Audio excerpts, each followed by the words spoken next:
Hi everyone. Good morning, good afternoon, good evening. So welcome another day.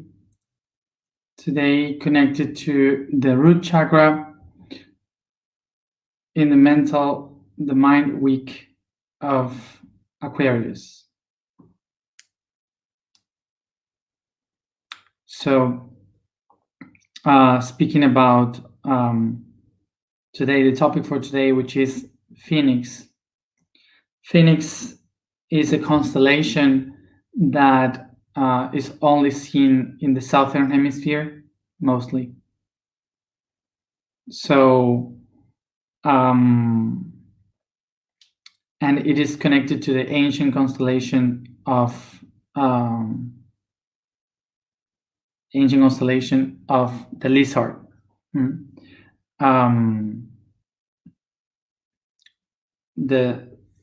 How do you say lizard? The salamandra in English? Can someone tell me?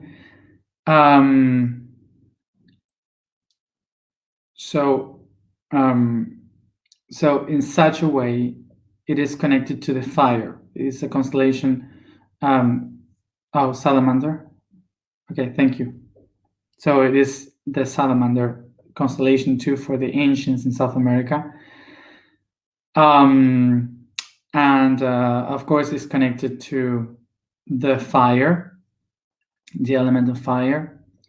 And it's because today is connected to the root chakra, is talking about the fire, the inner fire, which is the Kundalini. So the fire of the Kundalini, connected to this constellation in concept,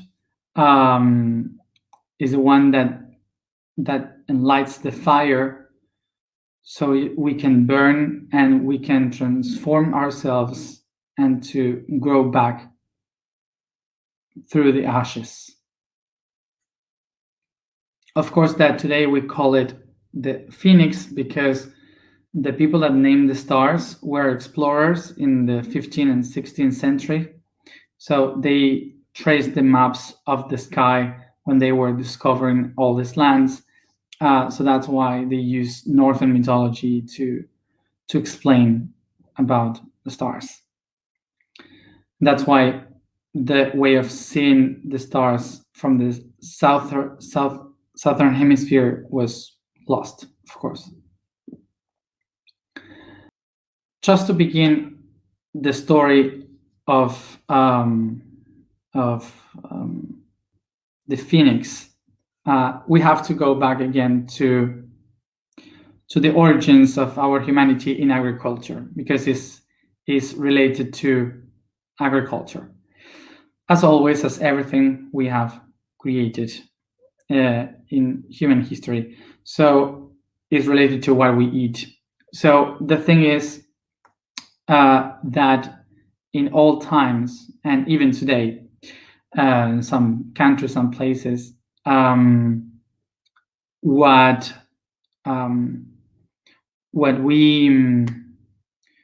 people used to do was to, in the moment of harvest, we have like this part of the plant that they don't use.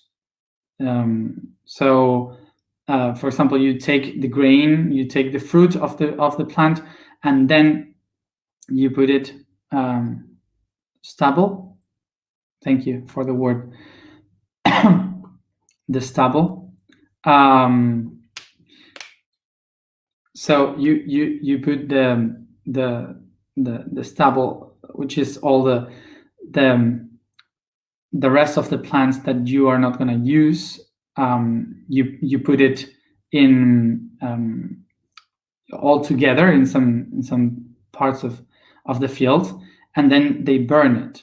They put fire in it, and they create like a big fire. So what they do with that is to turn all that stubble into ashes, and these ashes are taken to the fields so they could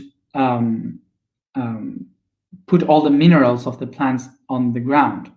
So it's really good for the nutrients and the minerals of the earth, of the fields, so they can sow again and they can restart like fertilizing the ground, the earth. So that's why you might see people in the oil fields burning these stubbles and using it to fertilize the earth and the land for the next sowing. In some places, this is very natural. Like, for example, in Argentina, the Pampa region, which is a flat land, it's very fertile because of the volcanoes that are in Chile and the Patagonia of Argentina. So these volcanoes brings all these ashes and nourish the lands, giving them fertility, minerals for the plants to grow better. So basically, in agriculture, the ashes, the fire is very important. So during this process of burning the crops, well, not the crops, the fields, the stubble of the crops. Once they took all the grains and the fruits, they set fire to burn all that, to make it into ashes. So because of the heat and the fire in the fields, all these little beetles and bugs and frogs, they try to run away from the fire and the heat. So this is why this bird, which is like, I don't know what the name, una garza, ¿cómo se dice garza?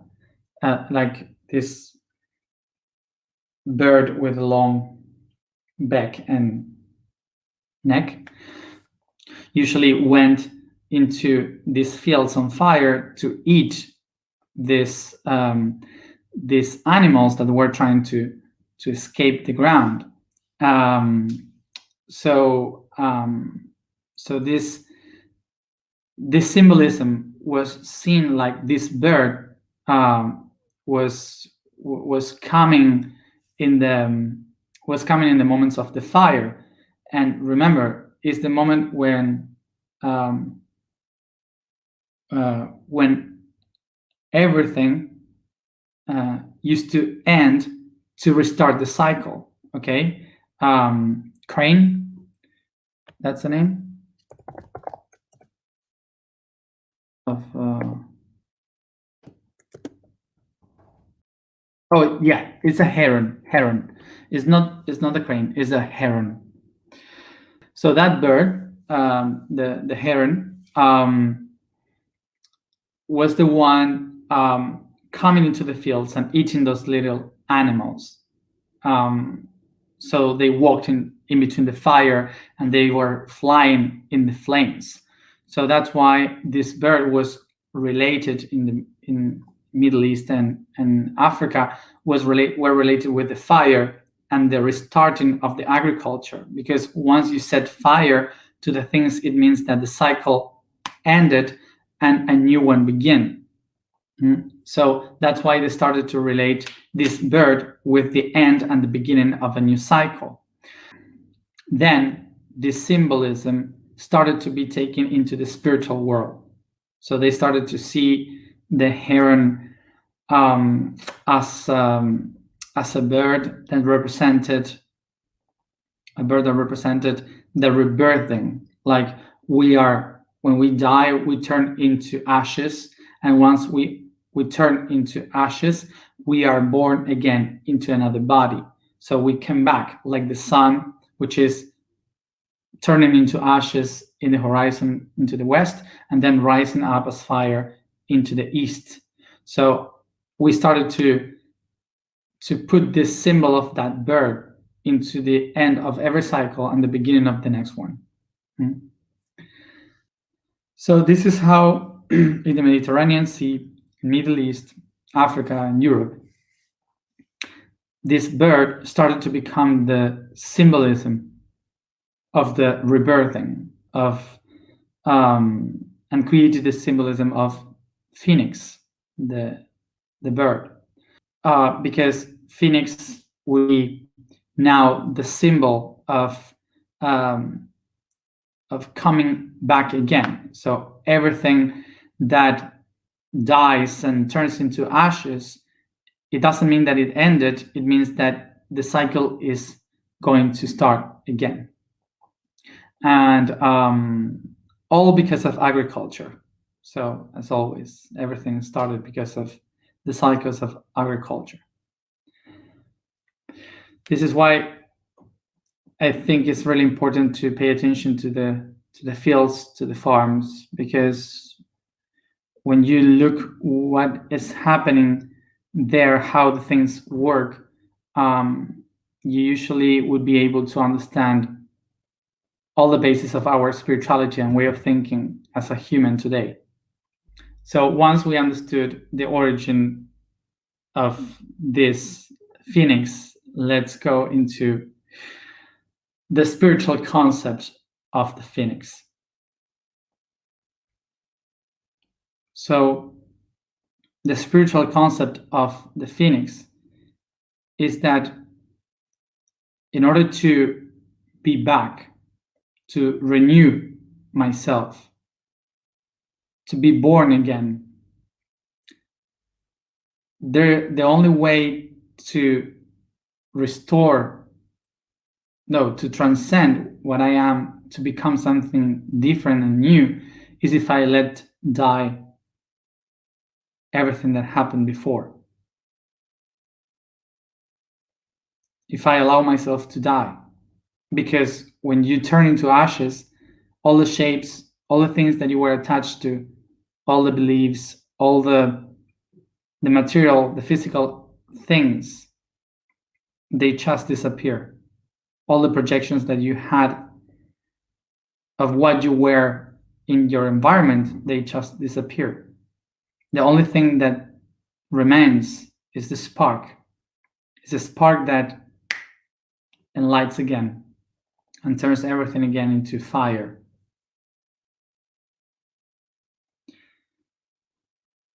So now the things that turns into ashes is the world of shapes.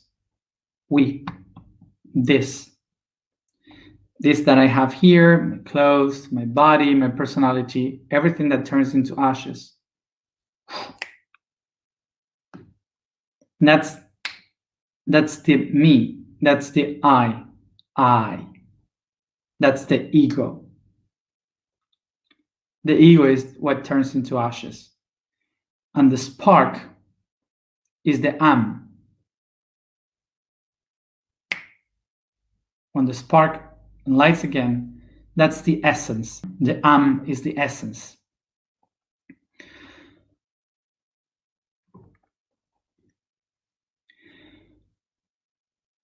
Now it's important to remember what I explained at the beginning.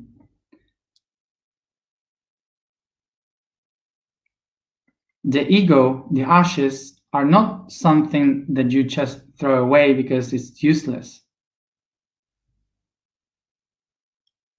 The ego is the thing that nourishes the fields, so something new can grow. Is the minerals, the nutrients for the fields. Without the ashes of the ego, there's nothing new able to be born. Basically, the ego is the tool of the essence that as it grows, it nourishes itself from the outside, from the tools that are around. And the ego start to download information, to eat information, to grow through the information around. And then all those tools that you got, they become in ashes, so the minerals and the nutrients for a new being to come and the cycle repeats again. So it nourishes once and again, getting better as a plant in the fields. So, and this is the clue of this transformation, that we usually say, I have to let it go. In order to transcend myself, I have to leave all things behind. And it's not how it works. You cannot leave anything behind. You cannot abandon things or people. What we do with everything is basically to transform it into something new. So it's not about giving away, leave it behind. That's not what we are really doing in a good way. What we have to do is to recognize that those things must transform themselves. So the mistake that we used to do is to not to attach to the shapes that they have now. But when we let them go, they're not going away. They're just transforming themselves to be the same thing in a new level of consciousness.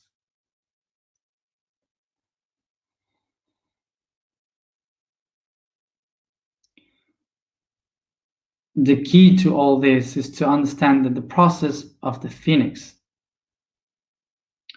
is not to make everything that you are into ashes to give it away. It is to just set the things free from their shapes, their forms, so you can achieve the essence. It's not about getting rid of things. It's about to transcend the shapes of the things, so you can use the essence of the things. For example, me, myself, I have been, as many of you for sure, because we share the same history, biologically talking. For sure, many of us have lived the concept of abandon, of being abandoned. So, for example, I have been abandoned by the cosmos. Sometimes I have been abandoned by my dad. I have been abandoned by some friends, by partners, and in relationships. So this is something that we all share, this concept of being or feeling abandoned, and is all the time like this. So the question would be that every time that we end up with a kind of relationship, we kind of come back into ashes, like we do this phoenix transformation between every relationship that we have. And sometimes what happens is that we are so attached to the expectations and the shapes of the things, of the first person, of the idea that we had of how it was supposed to be, and so on, that we are so attached to the shapes that every time that we burn, and we just burn like from the root chakra, like this fire of anger, then when we start again in a new cycle, we repeat the same patterns with other people, with new people, and we start to leave that again. So basically, because we are attached to the shapes and we are consuming the same essence once and again, and that's why we repeat constantly. So if we attach ourselves to the shapes, to the expectations, to the shapes of the things, so in the essence, that thing will be repeated once and again.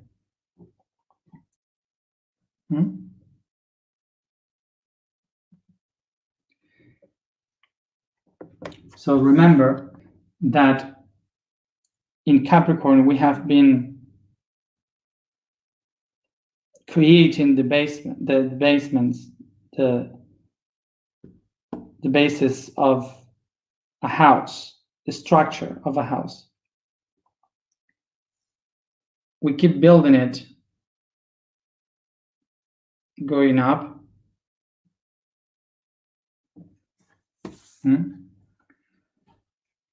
We keep building it, going up, following the same pattern.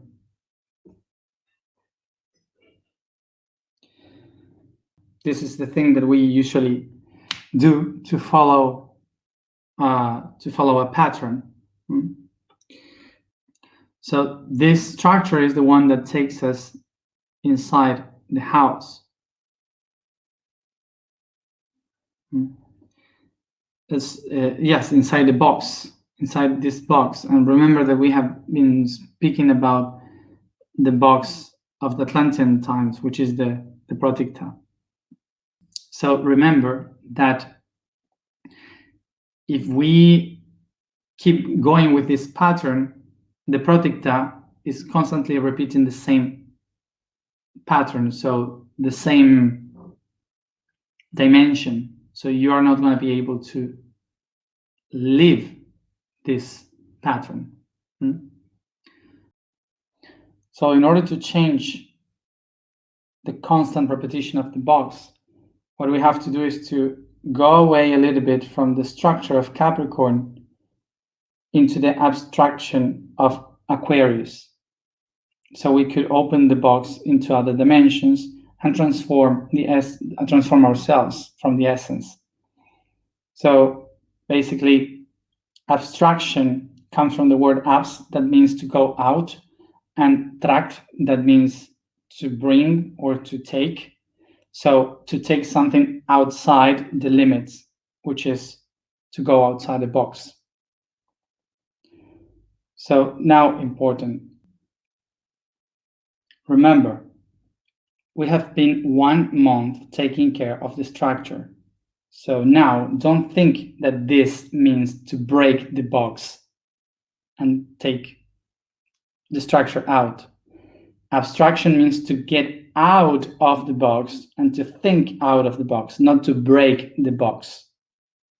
The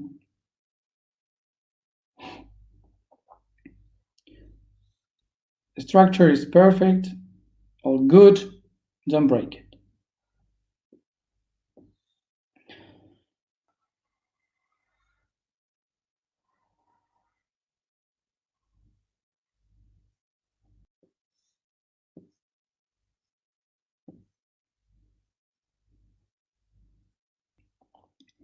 So maybe what we can do is to just build a little bit more abstract and to build in a different way.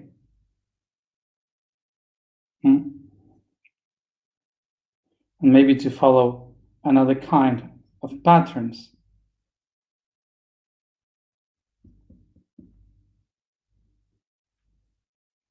See?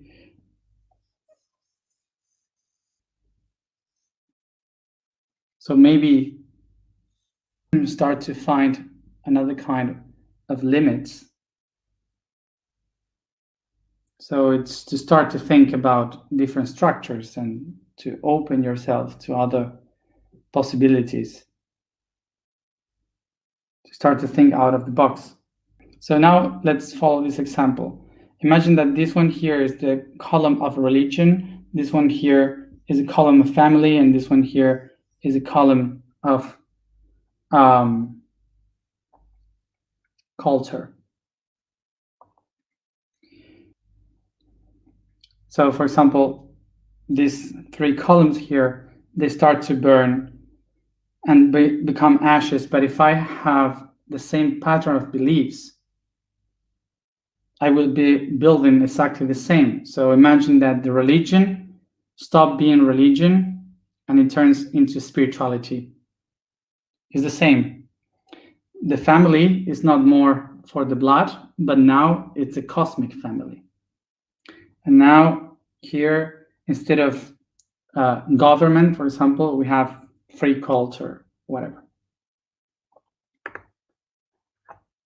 So basically, it's the same pattern, it's the same thing. So usually what we are doing constantly is to create the same, in different shapes, but the same essence all the time, constantly. So for example, if I have here the pattern of family, in order to really transcend from ashes into the essence and to change the shapes of the things, for example, I stop seeing the universe as mom and dad, mom the sun, mom the earth, and the father in heaven. We stop seeing like that, and we start to think about, I don't know, protons and neutrons, and that that, for example, ourselves, we are just cells in a body. So we stop building the structure of a cosmic family. You change completely the idea of your belief. So basically, it's to change your point of view and to do it in a different way. Think out of the box. Basically, the Aquarius energy is telling us to abstract ourselves from the structure, which means to understand that you have a structure and that you can go out of the structure if you want. So the task would be, how can I abstract from my own structure? And when I abstract from my structure, which is the ego is the structure of this being. So the ego becomes ashes to nourish this other one. So is that okay? So let's do something to break the structure. Okay?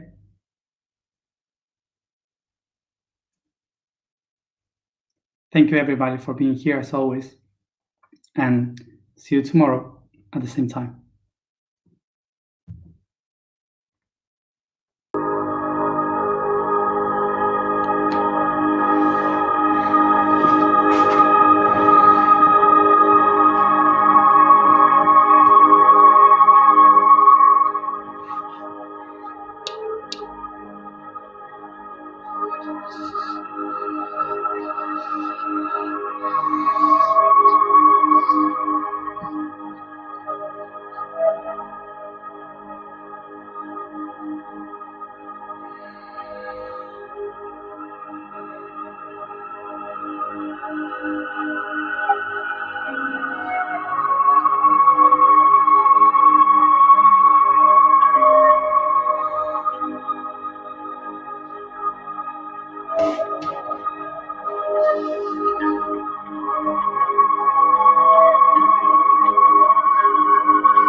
Yo soy la palabra de creación. I am the word of creation. Yo soy la palabra de creación. I am the word of creation. Yo soy la palabra de creación. I am the word of creation.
Just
thank you everybody for being here, for being part.